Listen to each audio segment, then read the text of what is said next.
My Lords, I often start speeches by saying it's an honour to follow this Lord or that Lord, but I have to say, absolutely, it's a great honour to have followed such expertise and speeches that we've heard already, led off, I would say, by Lord Patel's outstanding speech, which counterpoint to his outstanding leadership of the committee in this report.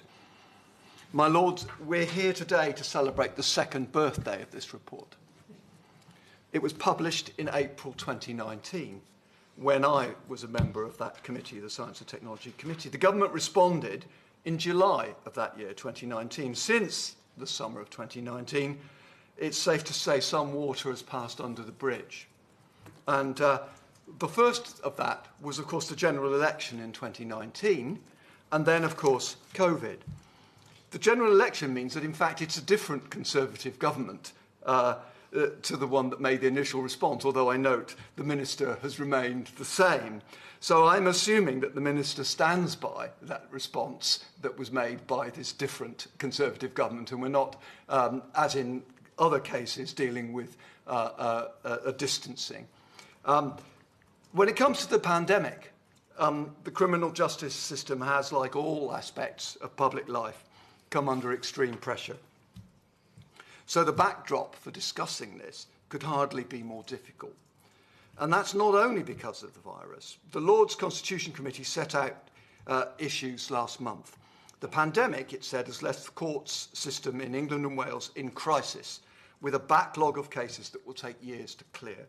Importantly, it also said a decade of cuts has meant that the court system was already in a vulnerable state when the disease outbreak occurred last year. It went on, without adequate resources, technology or guidance, our much cherished justice system remains at risk. My Lords, that report very much reinforces the situation that we're here discussing today about the Forensic Science Service. And I hope that COVID isn't used as an excuse for where we are now. In its response, the government to the report, the government was clear. The government, it said, agrees that the delivery of justice depends on the accuracy of evidence. It also said, that's the government's top priority, is to prevent miscarriages of justice. These are both very reassuring comments. But of course, without willing the means, they're quite flimsy. So we should ask the Minister whether she thinks that the government is doing everything possible to ensure that evidence is as accurate as possible? And is it doing all it can to avoid miscarriages of justice? If the noble Baroness Williams is frank, as she usually is, I'm sure she will be able to indicate that there's work to be done, and it would be important to indicate what the timeline for that work is. Because, my Lords, not to put too fine a point on it, other Lords have mentioned it, justice often, and more often than not, hinges on forensic evidence. If the evidence is inaccurate or it is inadequate, then justice is compromised. And as many of your Lordships have said, once confidence in the evidence goes, then the confidence in the whole justice system is compromised, and that is central to our democracy. Now, I hasten to add that thanks to the dedication and hard work of many practitioners, that terrible situation is largely avoided. But I ask the Minister, what about the environment these people work in? Does it have the finance it needs? Does it have leadership? Does it have a structured approach to standards? Is it doing the necessary work to embrace the future? And is there equal access to necessary services? Now, many of these have been covered by your Lordships, and I apologise for some repetition, but I'm going to take them each in turn. There will be many questions, there already have been. I hope the Minister will undertake not just to answer as many as possible in her verbal response, but in writing and publish that in the library. And she's nodded, and that's very helpful. So first off, does the Forensic Science Service have the finance it needs? Well, we've heard what the Constitution Committee has said about the whole justice system, and Forensic Service, of course, has not escaped. As Lord Mayor enumerated, in 2010, some 120 million was spent on forensic science, In 2019, this had dropped to 50 to 55 million. So could the Minister tell your Lordships what the budget for this and next year is? In the government response to the issue of market stability, the role of a special team set up by the National Police Chiefs Council within the Forensics Capability Network was highlighted. This team, it said, is going to cooperate across police forces and, quote, manage commercial strategy, manage contracts, coordinate capability building, and provide long-range demand forecast. My Lord, the noble Lord Griffiths, sitting opposite me, knows more about markets than most people, and I think his critique of this situation is one that I hope the Minister will study carefully.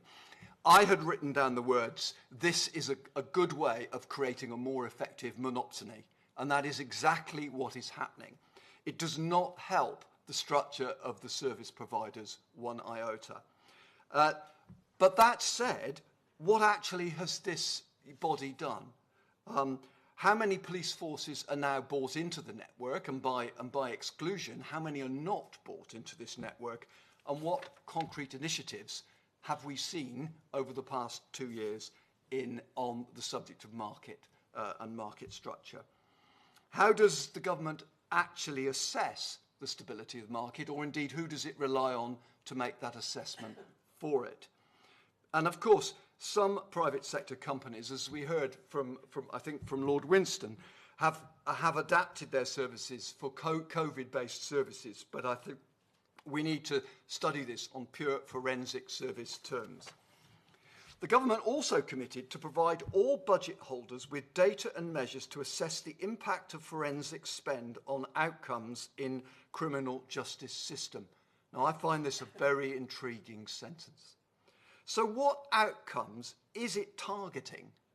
Is it pounds per conviction? Or what? So what data, what measures is the government providing to data holders, and when will those measures and that data be published? Turning to the next issue, which is around the leadership of forensics. We've heard categorically from many speakers how our proposal for the creation of a Forensic Science Board was designed to create strategic focus. I'm not surprised that Her Majesty's government has damned the idea with faint praise, or actually with no praise at all.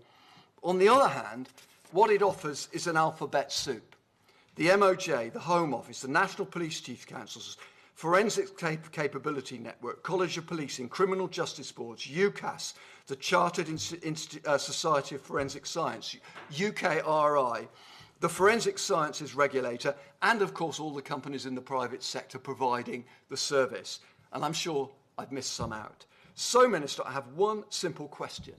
In the regrettable instance of a miscarriage of justice due to a problem with the forensic evidence, where does the accountability lie? With whom does the buck stop? Third point, does forensics have a structured approach to standards? In this, my lords, I'm uncharacteristically optimistic, or I've been led to be optimistic by the Earl Lindsay, who set out the work that the regulator is doing with UCAS. But as other lords have said, that regulator needs the powers and it needs the resources. And I think it would be helpful if the Minister could say, where are those resources going to come from? Because if they come from a levy, it will be levying an already impoverished sector. Is Forensic Service doing the necessary work to embrace the future? This is a debate unto itself, and we've heard phenomenal contributions from some of your lordships. The government's response raises the prospect of a document the Forensic Capability Network is creating, a 5-year roadmap to prioritise rapid development in key areas such as DNA and digital innovation. Now, I looked for this document and I couldn't find it. So does it exist? And if it doesn't, can the Minister confirm which 5 years it's covering? If it does, can the Minister explain where we might find it? And finally, is there equal access to the necessary services? This is perhaps, I think, the most vital single issue, because without equal access, we do not have equal access to justice. Without justice, we do not have democracy. The report set out the issue of access to forensics for defendants, particularly those on legal aid. As we've heard, the government said it's not aware of legally aided defendants being denied access to forensic testing and expert advice for funding reasons. I think that flies in the face of the evidence we heard, my lords, and the chairman of this committee, Lord Patel, set out a clear case as to why the government should be concerned about this. But looking elsewhere, and the Noble Lord Griffiths talked about asymmetry in the market, there is a very, very important asymmetry that we have not talked about yet in detail. And it's around the availability of service. And here I cite none other than the website of the Forensic Science Network itself. Okay. So if you go to the homepage of that Forensic Science Network, and we'll remind ourselves how important this is to the government in a minute, it says, "Welcome to the new network for forensic science in England and Wales, supporting more than 4,000 specialists with critical services, advice and technology," it says. So far, so good. Next line, we come to the strap line. FCN is the UK's largest forensic science network for policing, by policing. For policing, by policing. Watch those words. And it reinforces this elsewhere if you dive in to some of its purpose. It, the FCN, provides much of the evidence that can identify and bring offenders to justice. My lords, it characterises forensics in that way. I and the rest of the committee characterise forensics as bringing justice to a court proceeding. That is not the line that the FCN takes. So let's remind ourselves, this is the FCN that is tasked to set out strategies we've heard earlier. And this is the FCN that is managing the market for forensics.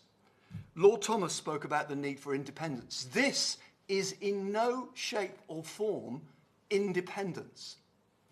Now, an independent forensic service is one way of going about gaining that independence. This report goes another way and talks about having a structure that delivers independence. So, my lords, I conclude that this service has not delivered, and it's not just because of financial starvation. Structurally, there is a big problem in the middle of the way this service is delivered, and the government should very carefully look at this debate and look at this report.